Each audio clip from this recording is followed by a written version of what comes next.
Welcome to Trapping Inc. I'm Rich, and this week I am guest of the Wasylciw family. We're up near Worsley in northern Alberta. This trap line has been in your family since the 30s. That's right, yeah, my grandpa's. Yes, and this is one of his line cabins. Yeah, he built this early 80s. He never used it a whole bunch for actually staying in and stuff and trapping out of, but he sort of built it just for a standby cabin and beaver trapping and stuff like that. So.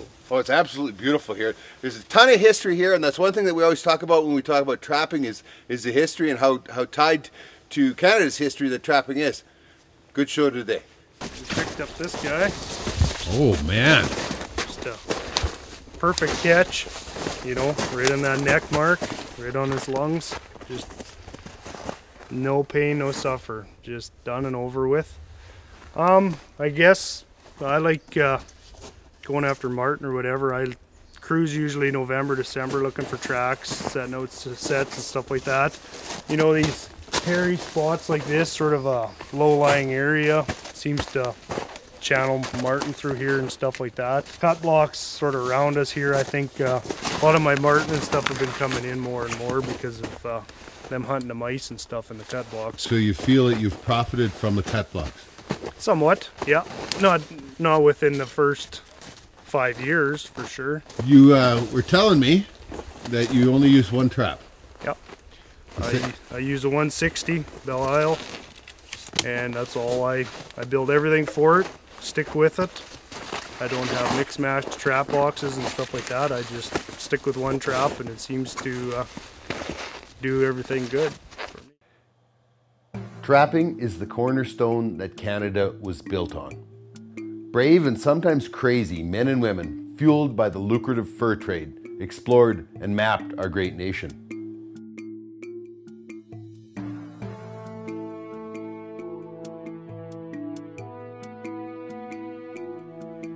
Hundreds of years have passed since then, but trapping still remains vibrant, strong, and steeped in the ancient traditions.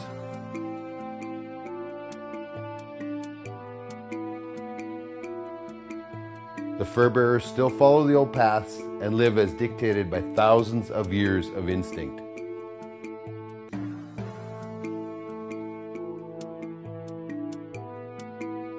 Fur only gets prime in the harsh temperatures of winter, and trappers must respect and prepare for the weather.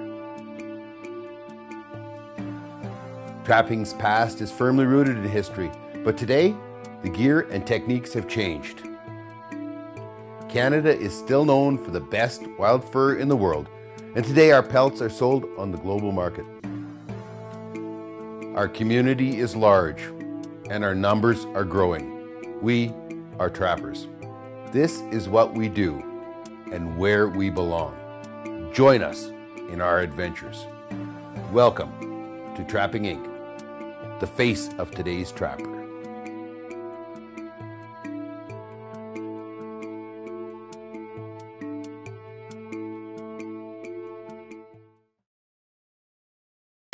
That's certainly a good size one. Yep. Nice one. Yep. That'll go double XL, won't it? Yep. Yeah. A little orangey, but it's still beautiful. It's what we're after. A little bit of fine sap. I suffer from the orange too. Yeah. And it's funny, like over here up to the north of me, I've been catching darker ones, and these cut blocks, I've been catching oranger ones. Why? I don't know, but I've noticed that. And this one is definitely a mature one for sure. Squeeze a little more. There. Okay, look for the fur.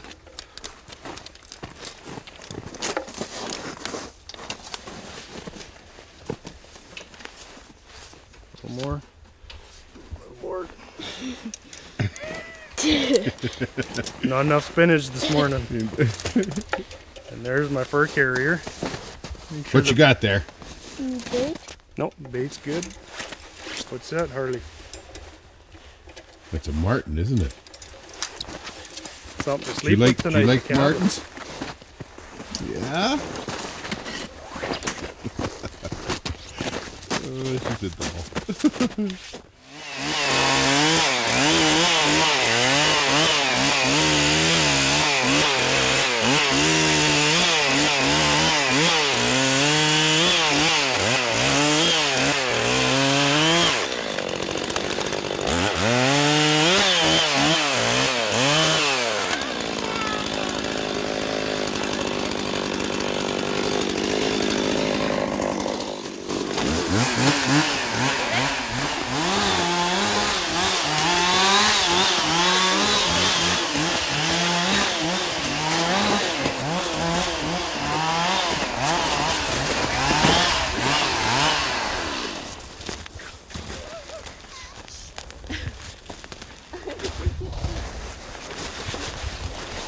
There.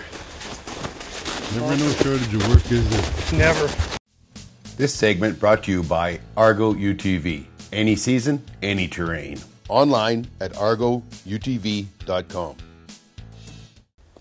And that was one of the things that your grandpa focused on was squirrels. Yeah, Grandma and Grandpa, yeah, they hammered squirrels.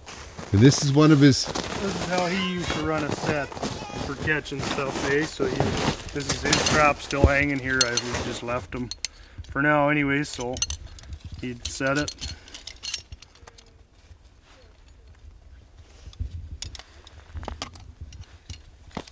Throw it in like that, and a chunk of bait. Here's his nails. A chunk of bait here or whatever, so stuff would come up.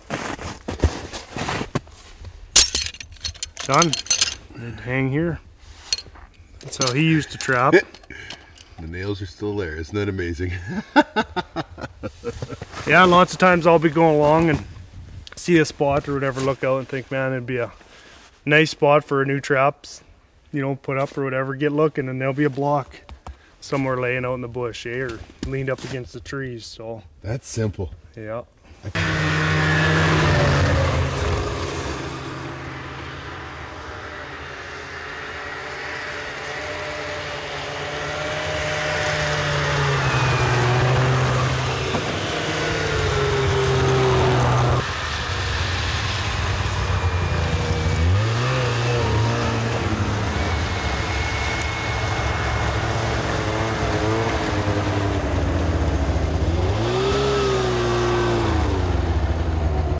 Target Marten mostly, and do not too bad on an average year. Good job.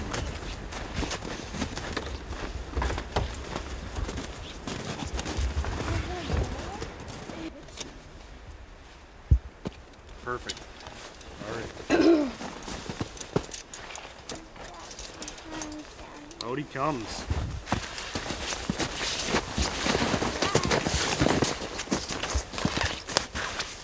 Lots of times mid-January we'll see you know, a warm spell come through or whatever, so if you're sort of rigged up and ready to go mid-January, you know, lots of good bait, lots of scent and stuff going on, you know, you can pick up a lot of fur pretty fast in them peaks when they're moving, when they're on the go and they're looking for food and everything connects and stuff like that. You can cover a lot of fur real fast by having good sets and stuff like that.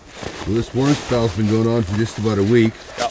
Now, how many marten is that you've picked up in last loop I picked up 12, and this loop we're up to 5 right now. 7? 7 mark today. 7, yeah. That's awesome. That's awesome. Which one's your favorite one, Harley?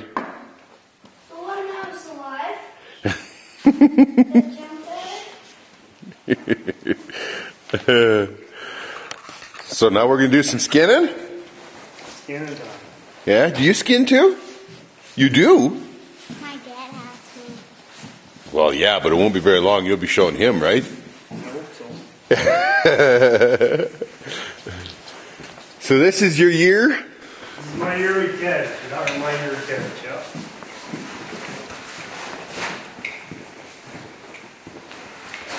It's like walking through a furrier. Weasels, muskrats.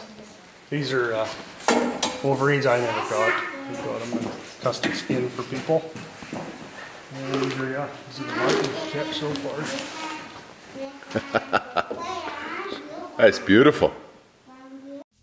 This segment brought to you by Argo UTV. Any season, any terrain. Online at argoutv.com. This segment brought to you by Wasylciw Traps, first in the forest. Find us online at wasyltrap.com.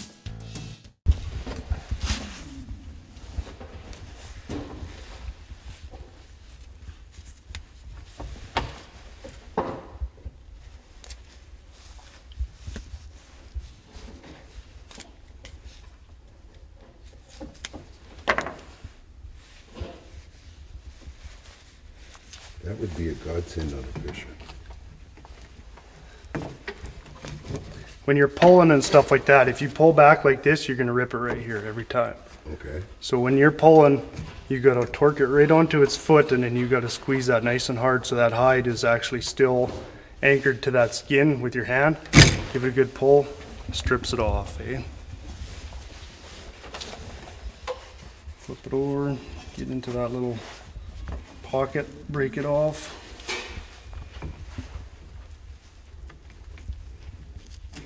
Through, back, pull, soften.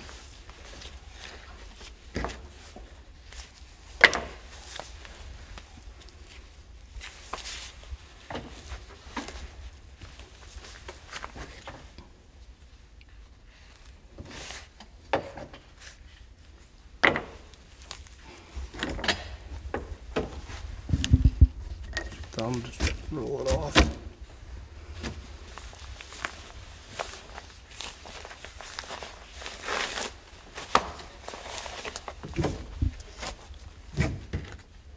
And all you got to do is just break it with the knife, give it a pop. It pops itself. Roll your knife, break it onto the head.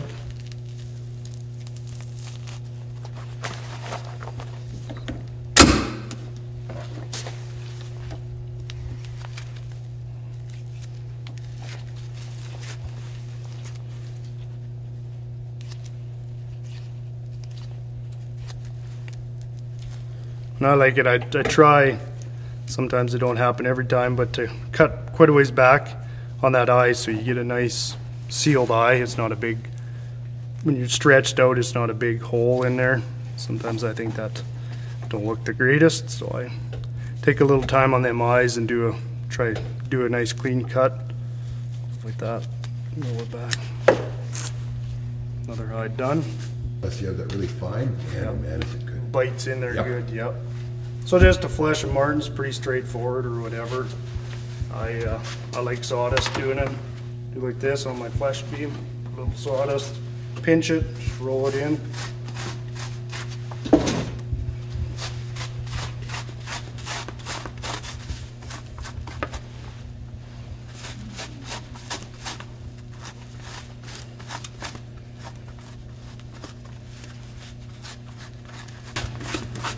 This is probably one of the most crucial spots on a Marten, right on his hind end here where he's got some fat underneath his belly. Try to roll that off and get that all nice and cleaned up.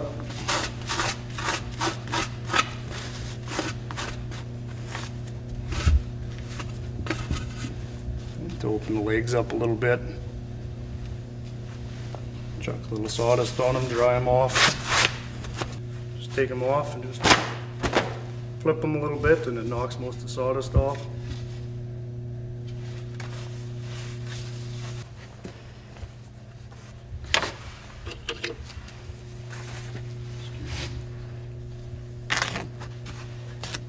Tail split it.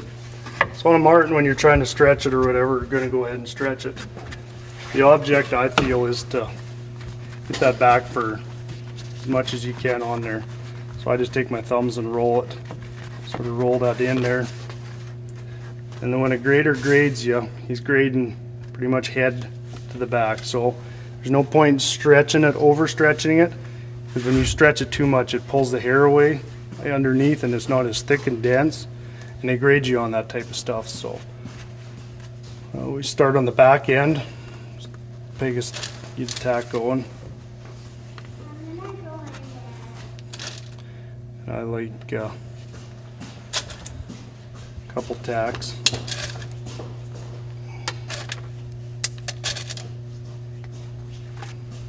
Like that. And I try to make everything nice and straight. You know, the straighter it looks, they're going to grade you on that. If you got one tack way up here and your Marten's crooked or whatever, they're measuring from here. It's like a muskrat. So if you have everything nice and straight, you're gonna get a straighter look to your fur, and it's going to be measured properly. So, pull the comb. So I split the tail. So I just take a normal comb, work it down,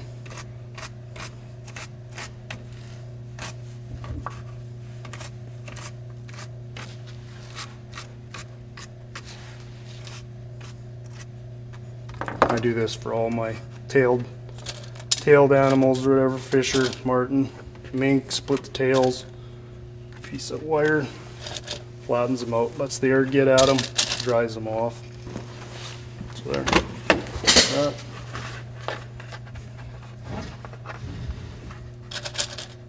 Feet, pretty well the same. You don't need to pull as hard as you can and stuff like that. That's all that's doing is just, it's hurting you in the end. So they should be called a forming board, not a stretch board.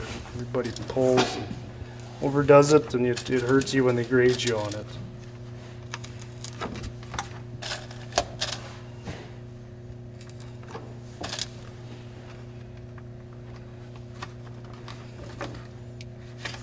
And them feet off, nice and square, come up.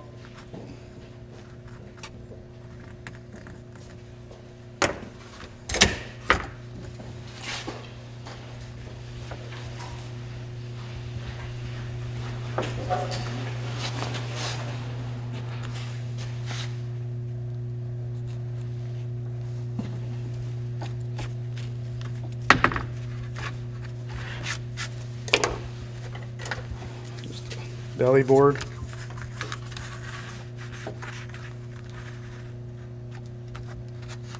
Right up there.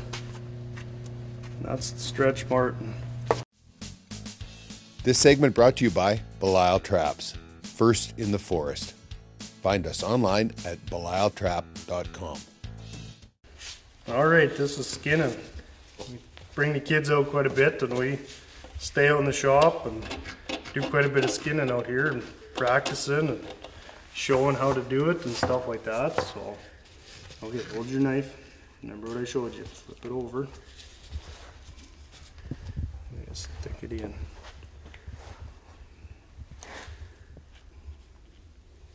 And skinning is a thing that it just takes practice, time, and patience.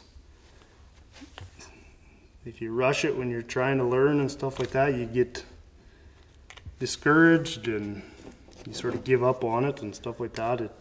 It's a knack, and it's like playing an instrument. It don't happen overnight. But the smaller you start, the better off you can be. So got past the dynamite stage. Okay, hold on to them nice and tight. Squeeze. Pull. Oh, too tough. That's what happens when they're caught in a bigger trap. Sometimes they split in half. Mine's going to too, because there's no bone right here. Yep.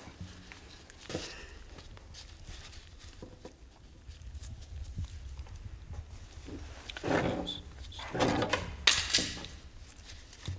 Push.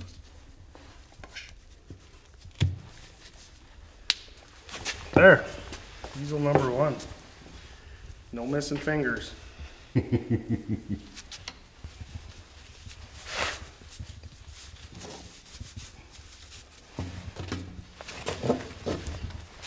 Start at the head and work your way down.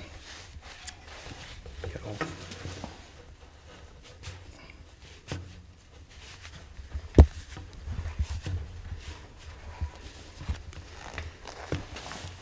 How's it going? You want me to help you on the tail? Almost got her. Yep.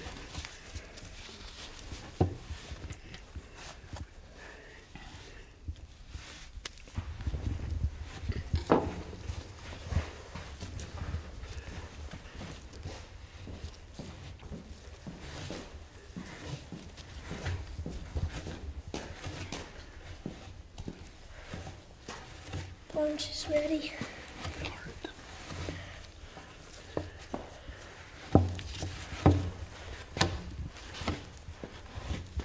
Here goes his bladder. Stomach. I can see that your trapping is so very important to your family and that you do it as a family. Why is it important to you?